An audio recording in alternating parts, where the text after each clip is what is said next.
See you this morning. Hey, in the first service, we always have some people from Dallas right here. And so I'm going to ask a question that they were really able to answer. But if you're from the South, you can answer this too. What are the kind of restaurants that Southerners eat at? Cracker Barrel. Cracker Barrel, exactly. Will was here. He already knew the answer to that. He cheated.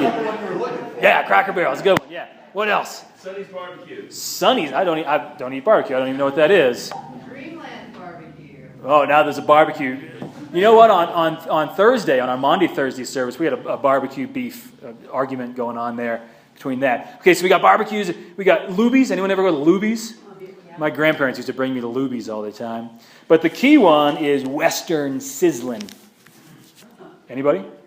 The Sizzler. That's what we call it. The Sizzler. The Sizzler is just this disgusting place with a steakhouse and this massive salad bar the size of this church. But as a kid, oh man, I would go in there and I'd get like 2 or 3 scoops of imitation crab salad, which is really gross. And then I'd put a pile of little pepperoni slices on there, because when else can you eat pepperoni slices? And then just to garnish it, I'd put some baby corns around the side because that made it look pretty. And I guess I cared about that. And if I had room, I would go, 10 years old, go up and serve ice cream to myself. 10-year-olds don't get to do this all the time, where you just get to pull the little ice cream lever down and wait until you make it grow really high, and then you get it and you're balancing it, and you put the brownies on the side to stabilize it and pour a little hot fudge. Oh my gosh. I don't eat like that much anymore. But in my family, we would go to the Sizzler when there were special occasions. School year was over, we'd go there and just gorge. Once I got the game ball for a Little League. That didn't happen often, but I got that. We went to the Sizzler and celebrated this kind of thing. The one in my town, I remember so well. When you went and sat kind of in the back, you were sitting next to the road. It was the back road to go to my friend Chris's house. And Chris is the guy who had the pool table in the barn, so you could go and play pool. And later years, we'd do other things in there. But that was the back way to Chris's house, so you could sneak back there. There was a baseball card shop right on the corner that I was in all the time. On the other side was the old Walmart. Just regular old Walmart. Some of you remember those. Every town in the South has an empty one of those now. And then right across the main road, there was a video shop where every time we'd go in, I'd argue with my mom, just let me get a Nintendo game for the weekend, just Super Tecmo Bowl, just let me have Super Tecmo Bowl. And we'd just get some regular movie that was always boring because I was 10 years old and she picked adult movies. But this place was a great little corner for middle school boys to enjoy baseball cards and movies and huge piles of ice cream. But change happens. Middle school boys grow up.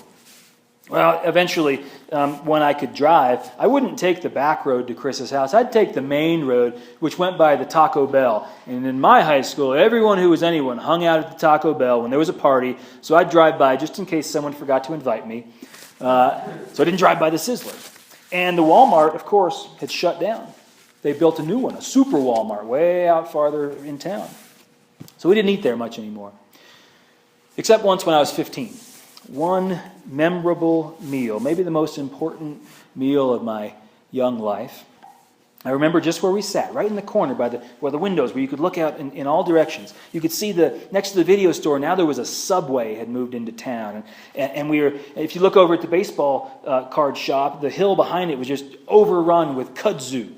And the Walmart was just crumbling beside us.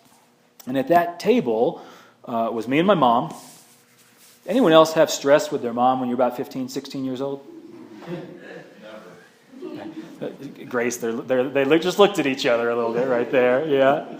You know, and dinner was so hard because you had to talk. Had to turn off the Walkman, the iPod, and just talk and be. You know, it just felt empty, those moments. Well, there was a third person at that table, and that was my father. Now, I saw my father one weekend in a while, here or there. We'd go fishing. He'd bring me to McDonald's when they had the Monopoly game, and we'd see, this is back when you got a Monopoly piece for everything you ordered. So we would order 12 cheeseburgers and see who could eat 6 the fastest, and then try to win something in Monopoly. So we spent some time together, but I didn't know my dad. I didn't know him as a person. What I knew is he was in and out of jail all the time, and he cared about weird things like guitar. Who plays guitar? He cared about gardening. Not that I garden now. He cared about cutting his own firewood. I don't understand why people would do that until, now I've grown up and see the light. But we sat there, me and my mother and my father, for the first time. First time in my life we sat down at a table together. Also the last time in my life that the three of us sat down at a table together. And it was so uneasy, sitting in the corner of a sad restaurant with pathetic food next to a crumbling, empty parking lot with a past full of regrets and pain and a future that none of us knew what was going to happen. There was no reason to believe at that moment that anything good can come out of this table, this family, this life. Nothing good. No reason to believe that anything good could come out of it. Many of you have had much darker tables, much darker childhoods. Many of you in this town, and maybe some in this place, struggle with that tension of custody issues with the kids, and you just accept that tension because you know that the child's going to grow up and try to make the best out of a difficult situation. Others of us know this sting of sharp feelings and memories in other places. You can point exactly where you were sitting when something happened. You know the details because your life, in that moment, something changed. The chaos shaped something distinct about who you are and how you became who you are. Maybe it was, many of us, it's a doctor's office where the news came back that this body just isn't working like it's supposed to. So what now? Is there anything we can do about this? Some of us, it's some kind of an accident. Something goes wrong. Time slows down. And you think, what if? What if I had done that differently? And then that might not have happened. Maybe for you it was a decision. Didn't even feel like a decision. It just was thrust upon you. You felt compelled. You knew something about it wasn't right, but you felt so compelled, and you did it. And then, how did I get here? How did my life turn out like this? Where am I supposed to go from this mess that I'm in? For Jesus, Thursday night, he had one last tension-filled, awkward meal with his friends. He knew someone there had betrayed him. He knew the others were not prepared for what was about to happen. That night, in fact, he gets arrested. The next morning, he is beaten and nailed to a log. That afternoon, he is dead and placed in a tomb. And all through Saturday, those people who followed him, they asked themselves, what now? What if we had just done something a little different? How did we get to this place? And they wondered, did I just waste 3 years of my life? Jesus always seemed so smart. He seemed so wise. He always had a plan. He always seemed to find the best path through the worst circumstances. But where do we go from here?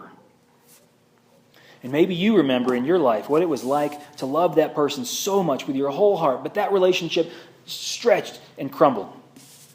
You don't even know if you can survive now.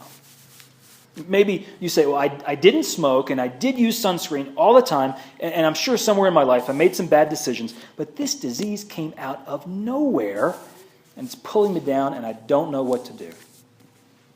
Maybe for you, you say, it's not all my fault, but I'm responsible. I know that. And every time I try to let go of the guilt or the anger or of the bottle, it's just one failure after another. Where is the good path through this? For Jesus, y'all know what happens after Saturday? What happens after Saturday? Sunday. Sun rises.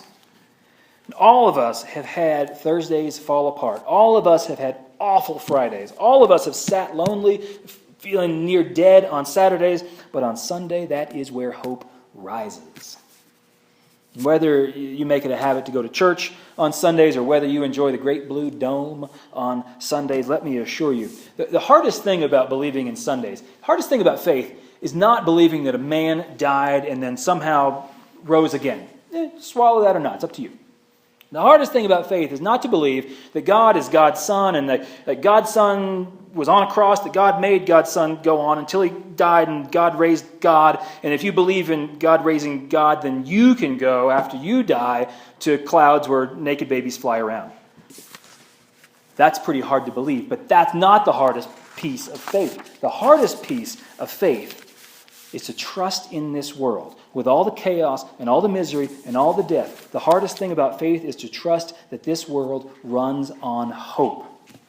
It runs on hope. Not just little blips here and there, not just little stories that give us a boost. Not just the things you see on Facebook where your aunt like tags you in some video from the Ellen show and it's so nice. No, those are just little stories. But the hardest thing about faith is to trust that the world is built and engineered and runs on a foundation of hope over cynicism. A foundation of new life over despair. So Easter, what is the Easter story about? Well, there's a guy, and there's a cross, and there's a tomb, and there's some women, and there's some running around. When you describe a movie, you might describe the characters and what they do. But what is the Easter story about? We are here because something deep in us, buried by all evidence to the contrary, the Easter story speaks to this part of our soul that never gives up. The Easter story is about a world that never runs out of hope, a world that is put together not just with gravity and atoms and quarks and humor and anxiety and E minor and the taste of crab salad. The world is put together with a direction and a purpose. The Easter story is about the world's direction towards second chances and toward new and deeper joyful life. We celebrate a man who trusted that message. We celebrate a man who convinced others to live by that hope. We pray to a God that redeems all things, that can redeem all things that even seem impossible. The Easter story is about a God who follows us into pathetic and broken and impossible crosses and tombs of our life, and urges us to rise above it all. Now, Jesus had one last chance to share that message with his followers before his life really started to fall apart. And so he sat around a table and he taught them. Normally, Jesus was a storyteller. This seemed more important. So he used an object lesson. He knew that their life was going to find times where it's hard to trust that. He knew that in their life there were going to be moments where they needed a reminder of grace. And so, sitting around a table, he grabbed bread, and he broke it. And he said, this bread broken is a lot like my body, and it's a lot like your life. There are things in our world that break apart, but we can redeem those. We can take that and remember how God puts broken things back together, how God can use broken pieces to shine a light in different places. He took wine and he poured it as he had their attention.